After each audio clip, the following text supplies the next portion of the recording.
Hai semuanya, welcome to my channel, Fajam Hal. Enak kita bahas apa ya? Oke, sehubungan dengan Indonesia, mari kita bahas presiden kita yang pertama. Siapa yang tahu presiden pertama kita? Ya, betul, Presiden Insinyur Soekarno. Tentang semangat nasionalisme beliau. Biografi Ir. Soekarno. Insinyur Soekarno adalah Presiden Republik Indonesia yang pertama yang menjabat pada periode 1945 sampai 1967. Soekarno akrab dipanggil dengan Bung Karno. Beliau lahir pada tanggal 6 Juni 1901 di Surabaya. Beliau wafat pada tanggal 21 Juni 1970 di Jakarta. Ayah Soekarno sendiri bernama Sukemi Sudorojo dan ibunya yaitu Ida Ayoyoma Rai. Insinyur Soekarno lahir dengan nama Kusno Sudorojo karena beliau sering sakit, maka ketika berumur 11 tahun namanya diubah menjadi Soekarno. Pendidikan Ki.R. Soekarno. Mari kita bahas pendidikan Insinyur Soekarno. Untuk pendidikan Insinyur Soekarno sendiri terbilang tinggi ya, yaitu beliau di sekolah dasarnya di Eastern English School, kemudian dipindahkan ke IES atau European School. Sekolah menengahnya di Hungary School atau HBS.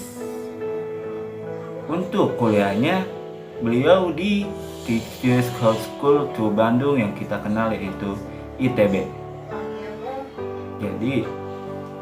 Jadi beliau ini saat kuliah ini mengambil jurusan teknik sipil hingga berhasil meraih gelar ISEKnya. Jadi tidak diragukan lagi kan pendidikan Insinyur Soekarno. Hal unik yang dimiliki Ir. Soekarno.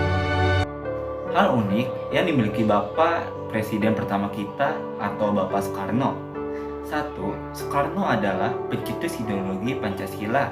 Kedua, sahabat dari banyak tokoh besar dunia. Soekarno pun berhasil menjalani persahabatan dengan John F. Kennedy atau mantan Presiden Amerika, Kim Il-sung atau mantan Presiden Korea Utara, dan Che Guevara atau pahlawan revolusi Kuba. Ketiga, Soekarno diplomat yang ulung. Keempat, pernah menjadi cover majalah Time Fight, merupakan bapak proletariat. Itulah beberapa hal unik yang kita ketahui dari Bapak Insinyur Soekarno. Masih banyak sekali keunikan dari Insinyur Soekarno. Sesuai judul buku yang saya pegang, inilah beberapa cuplikan Bapak Insinyur Soekarno dalam semangatnya bernasionalisme.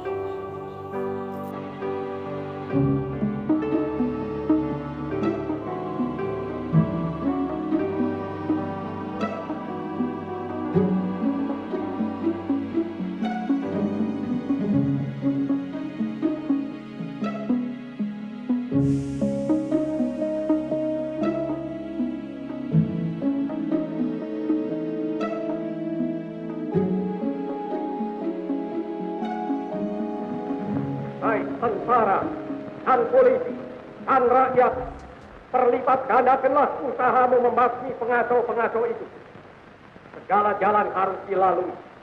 Kalau kata-kata saja tidak dapat menyehatkan jiwa yang keblinger, apa boleh buat?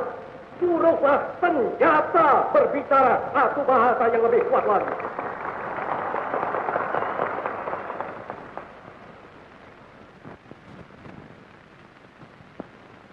Padahal angkatan perang tidak boleh ikut-ikut politik. Tidak boleh diombang-ambingkan oleh sesuatu politik. Angkatan perang harus berjiwa, ya berjiwa. Berapi-api berjiwa, berkobar-kobar berjiwa. Tapi dia tidak boleh ikut-ikut politik. Ayo bangsa Indonesia dengan jiwa yang berseri-seri Mari berjalan terus. Jangan berhenti. Revolusimu belum selesai. Jangan berhenti. Sebab siapa yang berhenti akan diseret oleh sejarah. Dan siapa yang menentang corak dan arahnya sejarah, tidak peduli tiada bangsa apapun, dia akan digiling, digilas oleh sejarah itu sama sekali.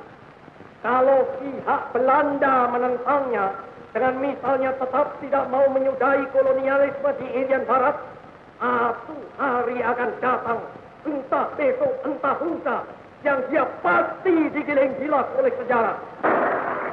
Berikut. Mau hidup harus makan. Yang dimakan hasil kerja. Jika tidak bekerja, tidak makan. Jika tidak makan, pasti mati. Inilah undang-undangnya dunia. Inilah undang-undangnya hidup. Mau tidak mau, semua makhluk harus menerima undang-undang ini. Terimalah undang-undang itu dengan jiwa yang besar dan merdeka. Jiwa yang tidak menengadah, melainkan kepada Tuhan. Sebab kita tidak bertujuan bernegara hanya satu windu saja. Kita bertujuan bernegara 1000 windu lamanya. Bernegara buat selama-lamanya. Jerbasuki mobil. Sekali merdeka, tetap merdeka. Merdeka, merdeka buat selama-lamanya. Terima kasih. Soekarno ketika bersekolah di HBS Surabaya mulai merasakan ketimpangan struktur antara masyarakat Bumiputra dengan masyarakat kolonial. Diskriminasi itu pun terlihat di dalam tata berpakaian. Bumiputra diwajibkan setelan beskap Jawa dan sarung batik tanpa alas kaki. Sedangkan murid-murid Belanda dan Eropa mengenakan setelan jas dan pentolan serta pakai sepatu. Suasana seperti itulah membangkitkan kesadaran Soekarno tentang ketimpangan yang ada di tanah airnya. Perasaannya ingin keluar dari belagunya penjajahan. Inilah yang membawa Soekarno bangkit dan ingin merubah bangsanya. H.S. Cokroaminoto yang merupakan seorang tokoh pergerakan nasional sangat menginspirasi Soekarno dalam sejarah pergerakannya. Di kediaman Cokroaminoto, Soekarno berkesempatan bertemu dan berinteraksi dengan tokoh Serikat Islam. Kekagumannya dengan Cokroaminoto diterapkan pada meniru gaya cara pidatonya Cokroaminoto dan menerapkan pada berbagai kesempatan.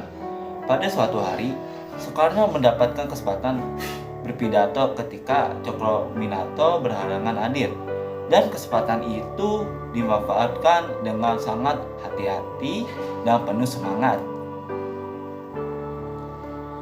Kepegawaian Soekarno tidak hanya kemampuan berpidato, tetapi juga dalam menyampaikan ide-ide dan gagasan yang cerdas dalam menghimpun semangat kaum muda dalam mencapai kemerdekaan Indonesia. Kemampuan tersebut dapat terlihat kala diberikan kesempatan berpidato dalam acara peringatan Hari Buruh 1 Mai 1921, dan yang menjadi mentornya langsung adalah H.S. Cokroaminoto yang berdiri sampingnya. Jadi semangat ini terus membakar Soekarno.